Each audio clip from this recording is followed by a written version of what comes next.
부족하지만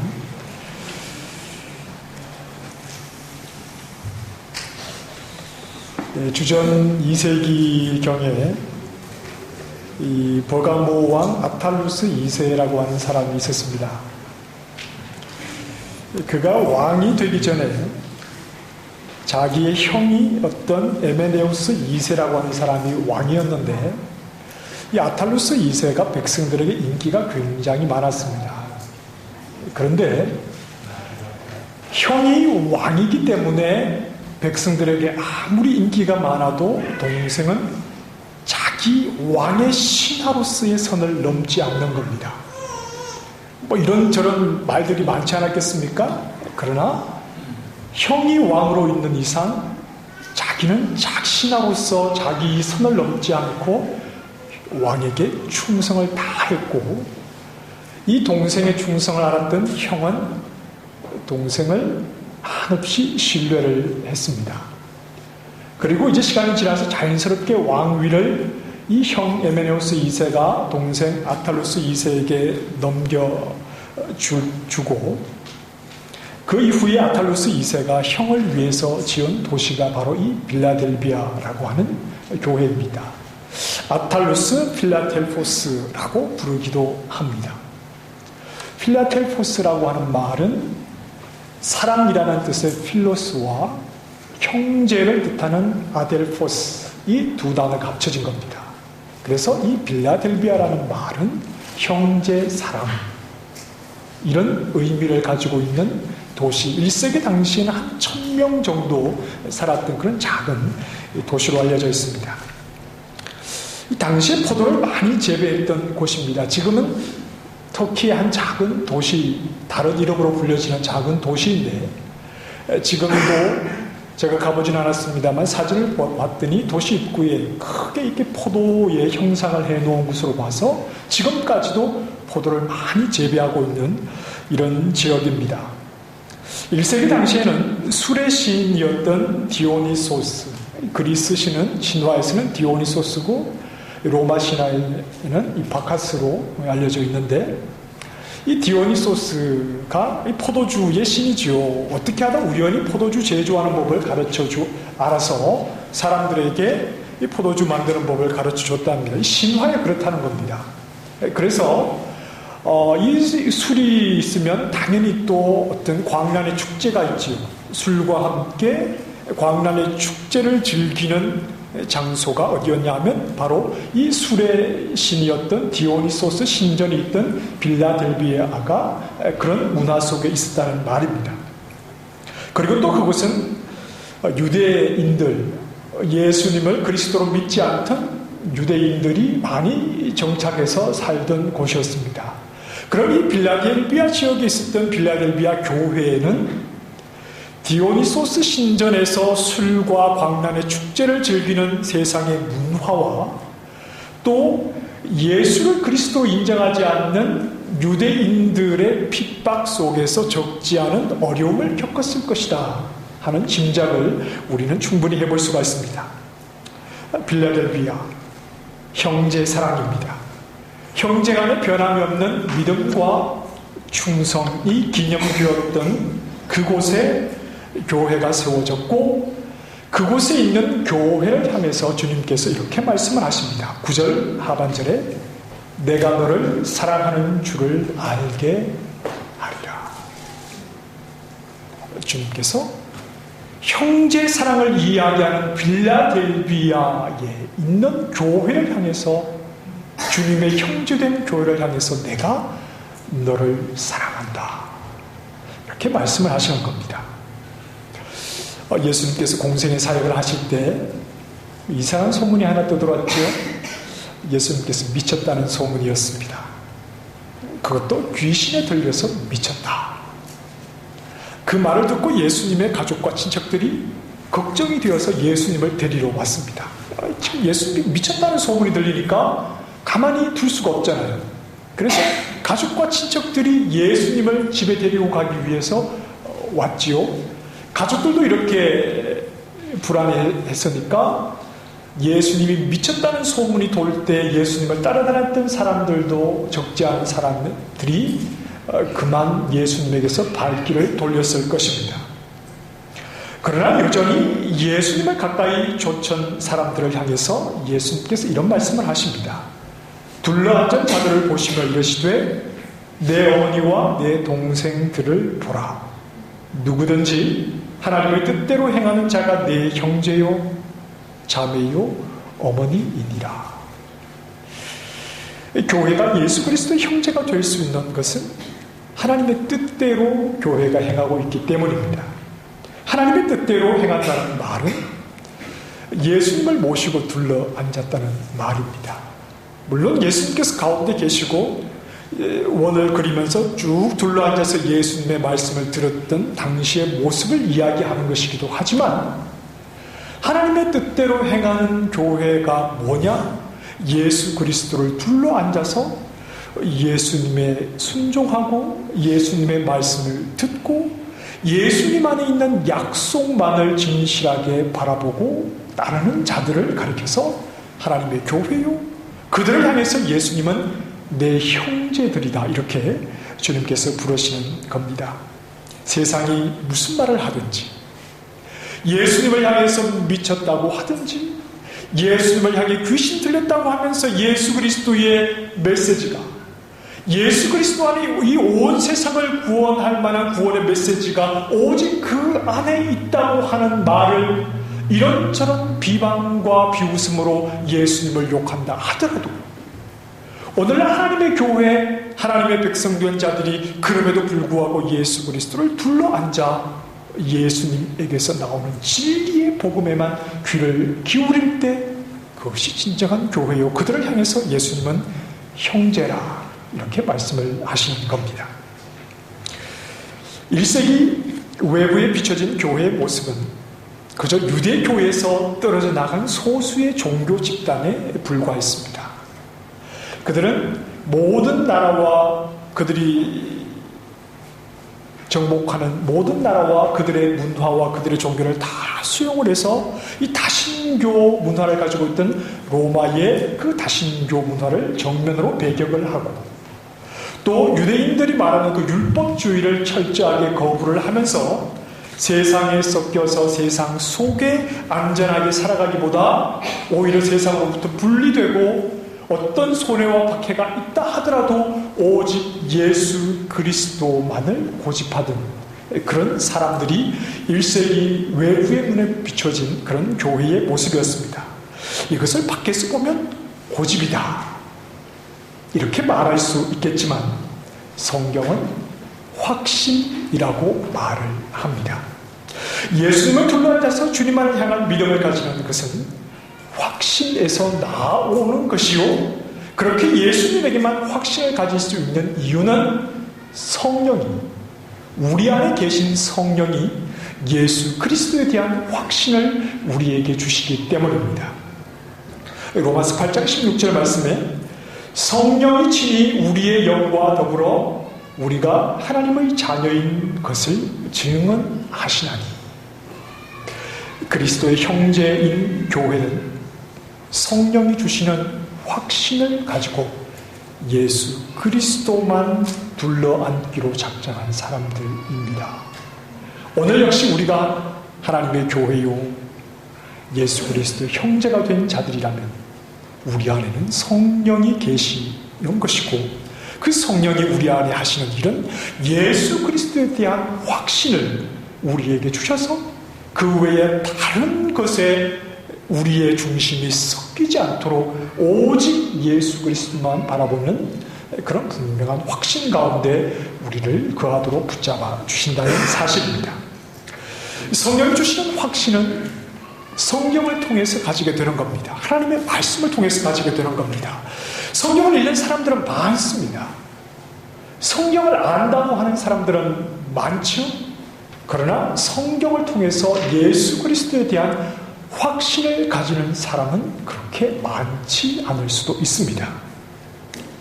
이 존 버년이 썼던 철로 역정 그에 보면 이제 크리스찬이 이 세상이죠. 장망성을 떠나서 장차 망해버릴 이 세상을 떠나서 저 천국을 향해서 믿음의 길을 갑니다.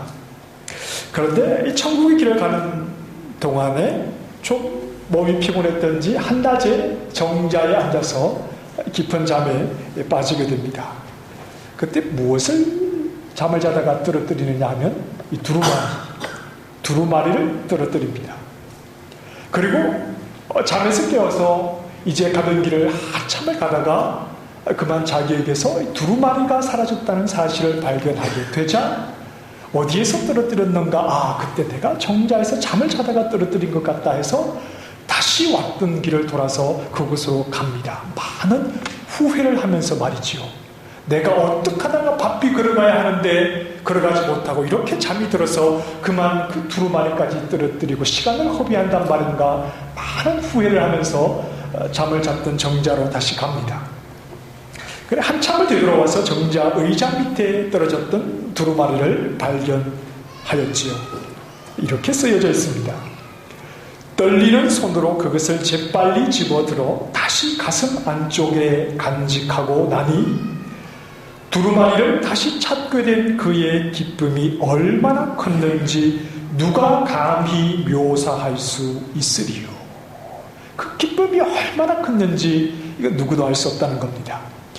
가슴 깊숙한 곳에 다시 두루마리를 간직한 크리스찬은 자신의 눈을 두루마리가 떨어져 있는 장소로 인도하신 하나님께 감사를 드리며 기쁨의 눈물로 범벅이 된 채 다시 길을 떠났다. 다시 그 두루마리를 찾을 수 있도록 내 눈을 인도하신 하나님께 감사하면서 기쁨의 눈물로 범벅이 된 채 다시 가던 길을 떠났다.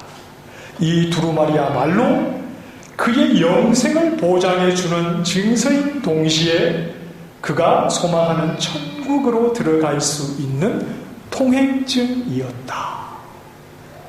그 두루마리는 영생을 보장해주는 증서요, 그가 소망하는 천국에 들어갈 수 있는 통행증이 되는 것인데 그것을 잃어버렸으니 그는 절망이었고 그것을 다시 찾았으니 그는 말할 수 없는 큰 기쁨을 가지고 천국을 향해서 걸어가게 되었다는 말입니다.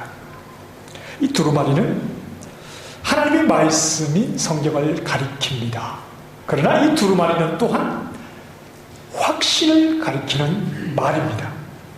천국길을 가는 크리스찬이 잠시 영어로 좀 나태해져서 낮잠을 자느라 말씀을 잃어버릴 수가 있고 말씀 속에서 가져야 하는 그 확신에서 잠시 흔들리게 되는 경우가 있을 수 있다는 말입니다.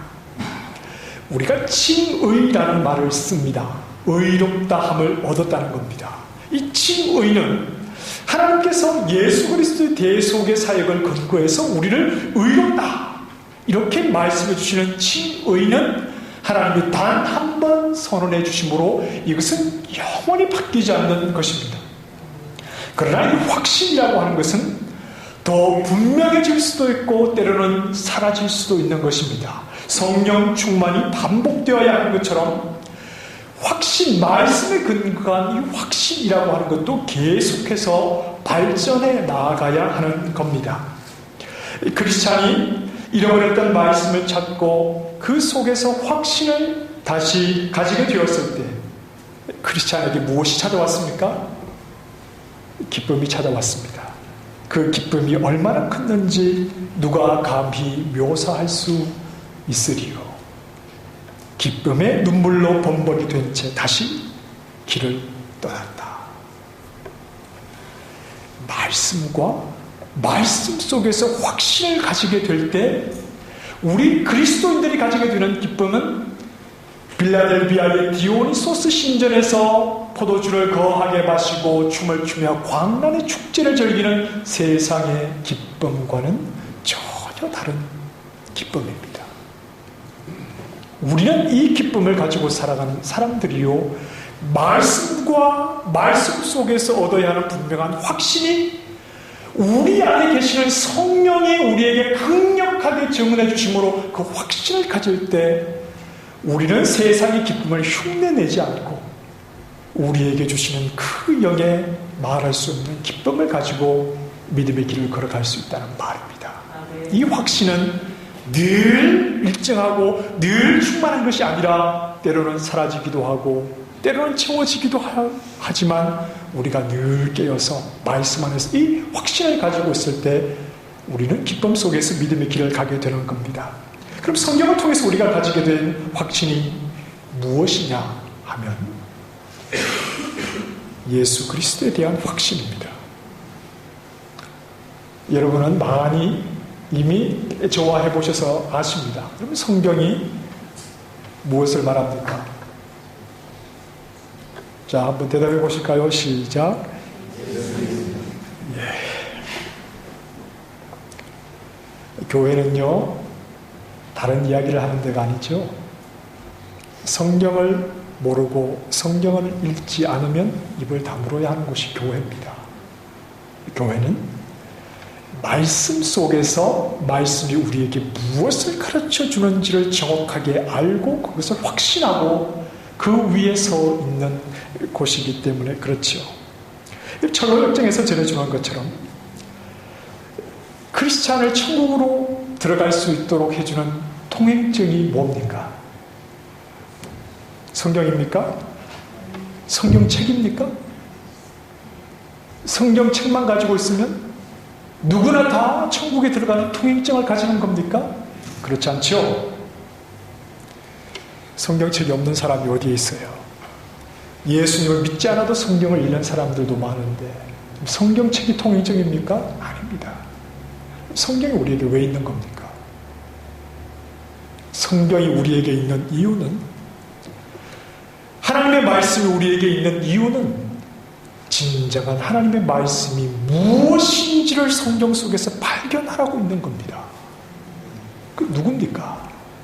예수님이죠. 성경책이 천국에 들어가게 해주는 통행증이 아니라 성경 속에서 예수 그리스도를 확신하는 믿음이 있어야만이 우리는 하나님 나라에 들어가게 되는 겁니다. 우리는 믿음과 행위의 관계를 생각하면서 충분한 행위가 없을 때 그 믿음은 엉터리다 이렇게 말을 합니다. 맞죠? 열매로 나무는 알게 되는 겁니다. 그래서 우리가 믿음을 가졌다고 하면서도 그 믿음에 합당한 열매를 맺지 못할 때는 그 믿음이 진실한 믿음인가 의심하게 되는 겁니다. 자, 그러나 우리의 행위가 믿음을 다 보여주지 못할 때도 있습니다. 믿음이 있다면 반드시 행위를 통해서 나에게 믿음이 있다는 것이 드러나야 하지요. 믿음은 있다고 하면서 행위가 엉망이면 과연 저 사람에게 믿음이 있을까? 이런 의심을 가져보게 됩니다. 그러나 행위가 믿음을 다 보여주지 못할 때도 있다는 말입니다. 무슨 말이냐 하면 하나님이 주시는 믿음만큼 우리에게서 나오는 행위는 완벽하지 못할 때가 있다는 말입니다. 어떤 이단에서 이야기하는 것처럼 내가 예수님만 믿으면 과거, 현재, 미래 모든 죄가 다 사해졌으니 죄 지어도 관계없다. 이런 이야기를 하려고 하는 게 아닙니다. 믿음에는 반드시 행위가 함께 가야 하나 하나님이 주시는 완벽한 믿음만큼 우리의 행위가 그 믿음을 온전히 다 보여주지 못할 때도 우리에게 있다는 말입니다. 우리의 행위에 부족함이 있다는 말이지요. 그 부족함이 있음에도 구원이 이루어질 때 구원은 오직 은혜로 우리에게 임하는 겁니다. 제가 가끔 말씀드리지 않습니까? 예수님께서 베드로에게 70번씩 7번 용서해줘라. 끝이 없는 용서지요. 이건 예수님을 믿는 사람들 안에서도 용서가 필요한 실수와 잘못을 할 때가 있다는 말입니다. 바울이 디모데에게 전해준 말씀처럼 교훈과 책망과 바르게 함과 의로 교육하기에 유익한 말씀을 사용해야 한다는 것은 하나님의 말씀을 가진 교회지만 때로는 교훈을 받고 때로는 잘못한 일에 책망도 받고 흐트러진 일이 있을 때 그것을 바르게 하는 이런 일들이 끊임없이 구원을 얻었다 하는 교회 안에서도 이루어져야 한다는 말입니다. 1세기 소아시아의 교회들이 믿음을 지키고 복음 안에서 환난과 맞서 그들이 싸우고 있었지만 그들에게도 책망하시는 말씀이 있었고 회개를 요구하신다는 것은 그만큼 이 교회는 하나님이 우리에게 주신 믿음만큼이나 완벽하게 우리의 행실로 그 모든 것을 드러내지 못할 때가 언제나 있다는 말입니다. 무엇을 말하고 싶은 거냐 하면 우리의 행위에 부족함에도 예수 그리스도가 주시는 구원의 믿음은 그대로 효력이 있다는 겁니다. 그 구원은 우리의 행위로 완성하려고 해서는 안 되지요. 당연히 믿음에는 행위가 따라야 하나 자칫 행위에 너무 무게를 두게 되면 사실은 누구나 드러나지 않았지만 다 속에는 죄가 있는데 너무 행위 쪽에 무게를 두게 되면 자꾸 외식하는 모습이 나오게 됩니다. 우리의 행위는 믿음을 다 따라가지 못해요. 우리를 구원해 주시는 그 구원의 은혜를 우리의 행위가 다 따라가지 못하는 연약함이 있습니다. 그럼에도 불구하고 저에게는 구원이 주어진 줄 믿습니다. 이렇게 고백하는 건 왜 그렇습니까? 뻔뻔스럽기 때문에 그렇습니까? 아닙니다. 그럼에도 불구하고 나의 구원이라고 하는 것은 내 행위가 완성하는 게 아니라 예수 그리스도의 대속의 은혜와 그분의 사역 속에 나의 구원이 선언되었기 때문에 다른 것이 아니라 예수님 안에 나의 구원이 있기 때문에 그 예수님 때문에 예수님에게서 나의 구원을 확신하게 된다는 말입니다. 우리는 다른 것에서 구원의 확신을 가지지 않습니다. 내 행위가 아무리 깨끗해도 그것을 보고 나는 구원받았다 이렇게 말할 만한 처지가 못 됩니다. 우리가 구원을 확신할 수 있는 유일한 근거는 십자가에서 보이신 예수 그리스도의 대속의 은혜, 그 피 흘리심, 거기에서만 우리는 구원의 확신을 가질 수 있지요. 성경이 말씀해주는 유일한 구원자이신 예수님을 믿음으로만 우리는 구원의 확신을 가질 수 있고 그 예수님을 믿는 것으로 우리는 충분히 구원의 확신을 가질 수 있는 사람들입니다. 자, 오늘 본문을 벗어난 이야기를 하는 것 같지만 빌라델비아 교회는 예수님에 대한 확신을 가졌던 교회입니다. 그건 하나뿐이었습니다. 우리를 구원하시는 구원의 유일한 이름 예수 그리스도에 대한 확신을 가진 것, 그것이 빌라델비아 교회의 전부였습니다. 오늘 8절 말씀을 보면 네가 작은 능력을 가지고서도 내 말을 지키며 내 이름을 배반하지 않았다. 빌라델비아 교회는요, 규모도 작았습니다. 교회가 조그만했고, 그리고 그 교회의 멤버들도 그저 가난한 사람 또는 농사를 짓는 사람, 이런 사람들 대부분이었습니다. 이것을 가리켜서 작은 능력이라고 말합니다. 하지만 내 말을 지켰다. 이 내 말을 지켰다는 것은 곧이어서 나오는 내 이름을 배반하지 않았다는 말이죠. 말씀 속에서 예수님이 어떤 분이냐? 유일한 구원의 열쇠를 가지신 분이 바로 예수님이라는 확신, 그것을 잃어버리지 않았다는 말입니다. 10절 말씀에 네가 나의 인내의 말씀을 지켰은즉, 인내하라는 말씀을 잘 지켜왔다는 겁니다. 그런 빌라델비아 교회를 예수 그리스도에게서 배반하도록 만들고 또 교회는 그들을 향해서 인내하면서 믿음을 지켜야 했던 적대 세력이 있었다는 말입니다. 그들이 누굽니까? 9절에 사탄의 회당이었습니다. 유대인들이었죠. 이 사탄이 꾸미는 일은 언제나 동일합니다. 첫째, 하나님이 주신 진리를 의심하게 하지요. 창세기 3장에 하나님이 참으로 너희들은 동산의 모든 나무의 실과를 먹지 말라 하시더냐? 하나님이 주신 진리를 의심하게 합니다. 둘째, 하나님이 말씀하신 것을 부정하게 하지요. 결코 너희가 죽지 아니하리라. 그리고 셋째, 하나님의 진리를 다른 것으로 대체해버리지요. 너희가 그것을 먹는 날에는 눈이 밝아져 하나님과 같이 되어 선악을 알게 될 것이다. 정령 죽으리라는 하나님의 말씀, 그것을 대체해서 너희가 하나님처럼 될 거다, 이렇게 합니다.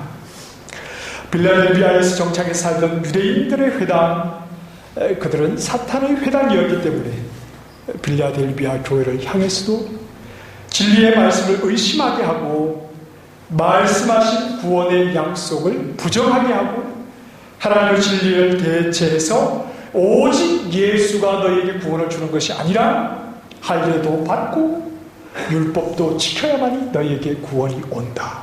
이런 말들을 했던 겁니다. 그러나 교회가 성경의 진리만을 따르고 말씀을 따라 구원을 주시는 유일한 이름 예수 그리스도를 확신하고 말씀하신 예수님 외에 다른 것을 찾지 않을 때, 그렇게 예수님에 대한 확신과 사랑을 보일 때 예수님도 그 교회에 대한 사랑을 보여주시는 겁니다. 어떻게 보여주십니까? 오히려 사탄의 회당에 속했던 자들을 예수 이름 앞에 무릎 꿇게 하심으로 교회의 믿음이 옳았다는 것을 확인시켜 주심으로 그 교회를 사랑하는 주님의 모습을 보여주는 거지요. 예수 그리스도에 대해서 확신하고 세상이 뭐라고 하든 유대인들이 뭐라고 하든 예수 그리스도의 형제된 교회가 오직 구원의 이름이신 예수 그리스도에게 둘러앉아 예수 그리스도만 바라볼 때 그들을 형제 삼으신 예수 그리스도께서 그들의 믿음이 옳았다는 것을 사탄의 회당에 속한 자들을 무릎 꿇게 하심으로 그 형제된 교회를 사랑하시는 주님의 사랑의 모습을 보여주고 계시는 겁니다. 교회를 향한 주님의 사랑은 이렇게 나타나는 겁니다. 예수님만 바라보는 믿음이 옳았다는 것을 깨닫게 해주시는 것으로 교회를 향한 주님의 사랑이 나타나는 겁니다. 여러분, 주님이 우리를 사랑하십니까? 그 사랑을 어떻게 확인합니까?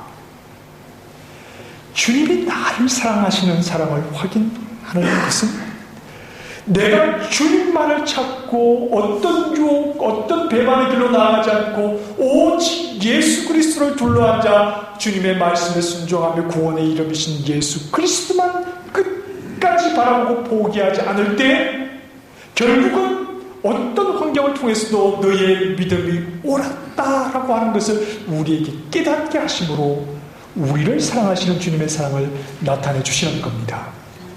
주님이 우리를 사랑해 주시니 주님을 향한 내 믿음을 더욱 확신하게 되는 것입니다.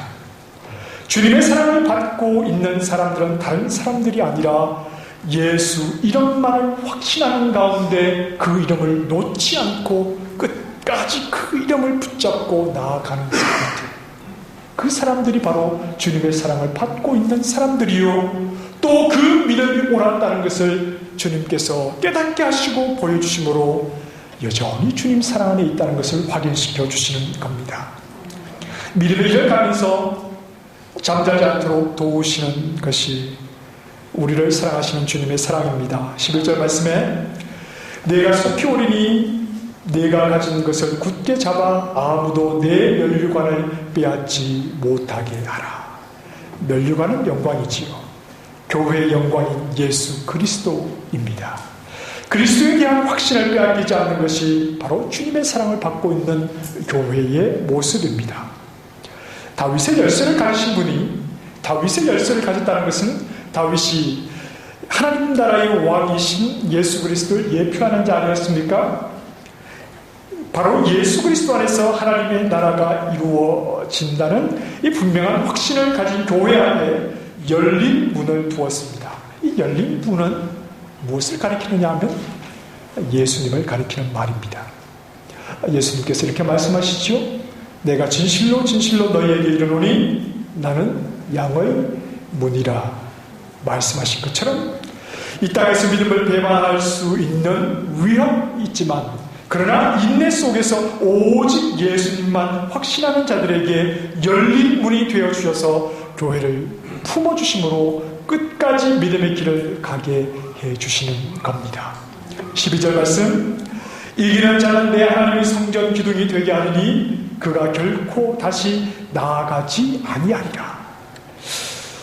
새 예루살렘에는 성전이 없습니다. 그러나 구약 성전의 이미지를 사용해서 영구한 안전 그리고 버팀을 나타내는 겁니다. 이 빌라델비아 지역은 1세기 초에 큰 지진이 2번 있었는데 그 지진으로 도시 전체가 폐허가 되는 그런 일이 있었습니다. 그래서 지진이 일어날 때 도심에 살던 자는 지진이 나면 빨리 밖으로 나아가야지 이 건물에 깔려서 목숨을 잃지 않았습니다. 하지만 지진에도 흔들림 없는 견고한 기둥 같은 자들에게 결코 다시 나아갈 필요가 없는 안전함이 예수 그리스도만을 바라보는 자들에게 보장이 된다. 이렇게 말씀을 해주시는 겁니다. 이 성경을 근거로 한 우리 기독교 믿음 생활은 인격 수양이 목표가 아닙니다. 거룩한 행실이 목표도 아닙니다. 예수 그리스도라는 한 인격이 우리의 목표일 뿐입니다. 예수님 안에 있는 구원을 확신하고 그 예수님만을 사랑하고 따를 때 우리의 인격에도 자연스럽게 변화가 일어나는 것이지요. 예수님을 사랑하지 않고 인격 수양으로 넘어가서도 안 되고 예수님 안에서 구원을 확신하지도 못하고 행실의 문제로 넘어가서도 안 됩니다. 우리에게 확신을 주는 성경, 그것이 예수님을 말씀하고 있다는 것을 알고 변함없이 예수님을 사랑하고 변함없이 예수님에게만 충성하는 예수님의 형제로서 교회의 모습을 유지할 수 있어야 합니다. 주님께서도 우리의 이런 믿음을 붙잡아 주심으로 우리를 향한 사랑을 다른 것이 아니라 예수님만을 바라본 나의 믿음이 옳았다는 것을 순간순간 깨닫게 해주심으로 우리를 사랑하시는 그 사랑을 나타내 주신다는 사실입니다. 주님의 형제가 된 우리 교회 예수님을 더욱 사랑하기를 원합니다. 예수님에게만 충성할 수 있는 믿음의 신실한 종들이 다 되기를 바라고 우리 교회를 사랑하시는 주님께서 우리 교회 모든 성도들을 꼭 붙잡아 주셔서 예수님만 믿고 의지하고 믿음 안에서 달려간 길이 옳았다 하는 것을 깨닫게 해주심으로 우리를 사랑해 주시는 주님의 사랑을 또한 많이 누리는 우리 교회가 되기를 원합니다. 주님을 사랑하고 주님께 충성하며 이런 교회를 향해서 주님이 또 그 믿음이 옳다 사랑해 주심으로 진정한 형제 사랑을 나누는 빌라델비아의 모습이 주님과 우리 교회 사이에 있기를 간절하게 소망합니다. 기도하겠습니다.